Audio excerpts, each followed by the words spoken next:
Hello viewers, இன்றைக்கி கார்த்திகை 19 நான் நினைக்கிறேன் டேட்டு. இன்றைக்கி என்ன சமையல் பண்ணலான்றத இன்றைக்கி நான் வித்தியாசமான ஒரு குழம்பு வைக்க போகிறேன். இது தோட்டத்துலேருந்து நான் பறிச்சுட்டு வந்திருக்கேன். இது மூக்கரட்டை கீரை. இந்த மூக்கரட்டை கீரை இலையை மட்டும் நான் பிச்சு எடுத்துக்கிறேன். இதை கட் பண்ணி எடுத்துகிட்டு இந்த குழம்பு நான் கலவைக்கீரை குழம்பு வைக்க போகிறேன். இந்த கலவைக்கீரை குழம்பு வைக்கிறது எப்படின்றத பார்ப்போம். இந்த பாருங்கள், இது மூக்கரட்டை கீரை. இது சீமை பொன்னாங்கன்னு சொல்லுவாங்க பார்த்தீங்களா. இது கிளை வச்சாலே வந்துடும் நிறையா. இந்த கீரையும் எடுத்துக்கிட்டேன். இது முடக்கத்தான் கீரை. இது எல்லா வேலி ஓரத்துலேயும் இருக்கும் இந்த கீரை. இந்த மாதிரி எல்லா கீரையும் நான் எடுத்துக்கிறேன். முதல்ல இந்த குழம்பு ரொம்ப டேஸ்ட்டாக இருக்கும். நான் புளிலாம் ஊற வச்சுருக்கேன். இதெல்லாம் நான் கலவையாக போட்டு குழம்பு வைக்க போகிறேன். கலவைக்கீரை எல்லாம் 3 வகையான கீரையை நான் அதில் போட்டிருக்கேன். இது முதல்ல நான் வாஷ் பண்ணிக்கிடுறேன். இந்த சீமை பொன்னாங்கண்ணி கீரை ரெட் கலரில் இருக்கும், குரோட்டன்ஸ் மாதிரியே இருக்கும். இதை நீங்கள் சின்ன பீஸ் நட்டு வச்சிங்கன்னா ஸ்ப்ரெட் ஆகிடும். ரொம்ப நல்லாயிருக்கும். வாரத்துக்கு ஒரு முறை நம்ம வீட்டிலையே கட் பண்ணி எடுத்து செய்து சாப்பிடலாம். ரொம்ப நல்லாயிருக்கும். நான் இதை நட போகிறேன்.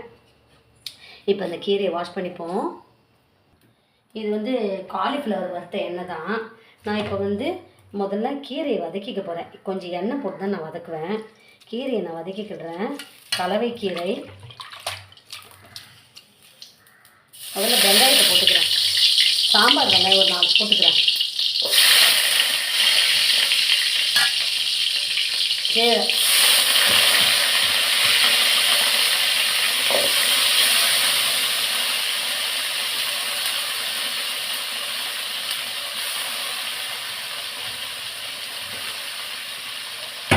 வதக்கிக்கிறேன்.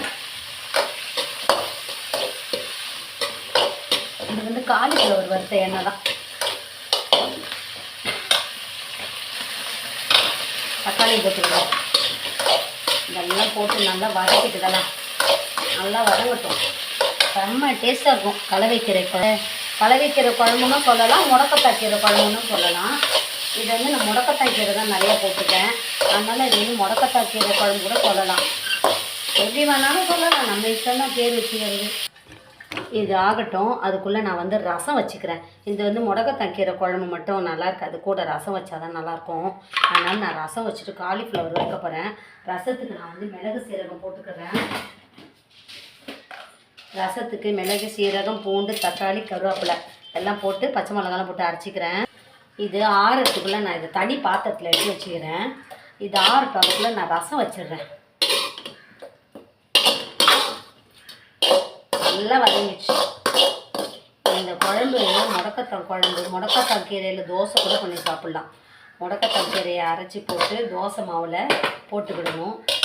போட்டுட்டு அதுக்கப்புறமா தாளித்து போட்டுறணும். அதை தாளித்து போட்டுட்டு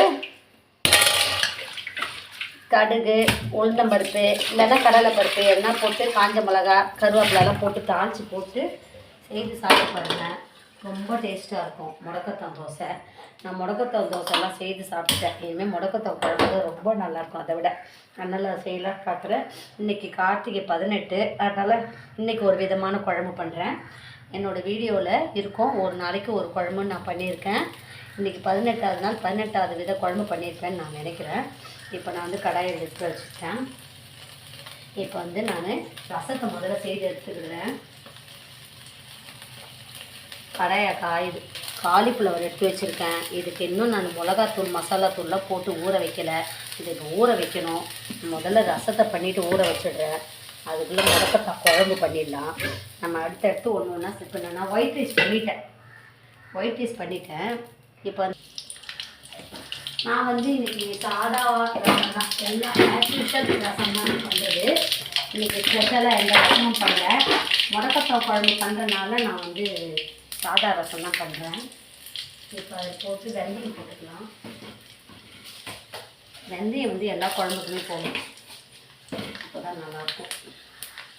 இப்போ நான் அரைச்சி வச்சு போட்டுக்கிறேன்.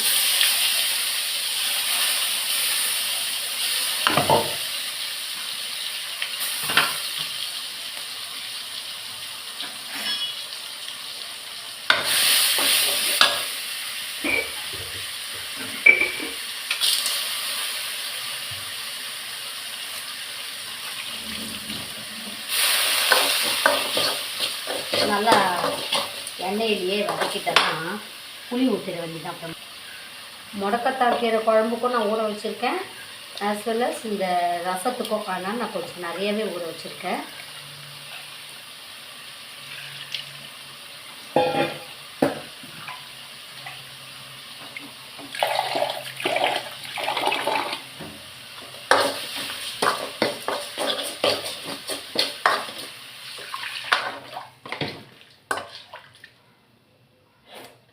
முடக்கத்தங்கீரையில் ரசம் கூட பண்ணலாம், ரொம்ப டேஸ்ட்டாக இருக்கும்.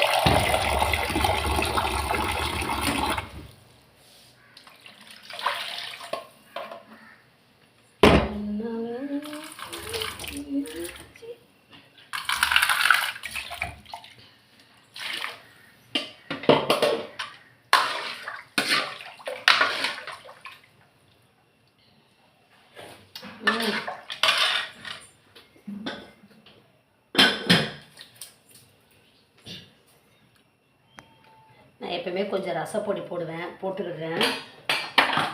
அடுத்தது இது போடுவேன், என்னது பெருங்காயத்தூள் கொஞ்சம் போடுவேன், அது போட்டுக்கிறேன். அப்போ ரசம் நல்லா வாசமாக இருக்கும், டேஸ்ட்டு கூடும்.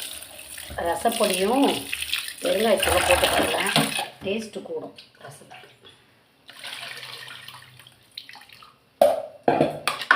சுவையான ரசம் தயாராகிடுச்சு.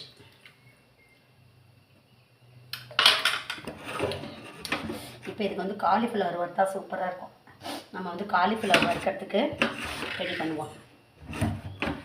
என்னென்ன போடலான்றதை பார்ப்போம். இப்போ காலிஃப்ளவர் வச்சுருக்கேன், அதில் வந்து முதல்ல நான் சால்ட்டு போட்டுக்கிறேன். சால்ட்டு போட்டுக்கிறேன்.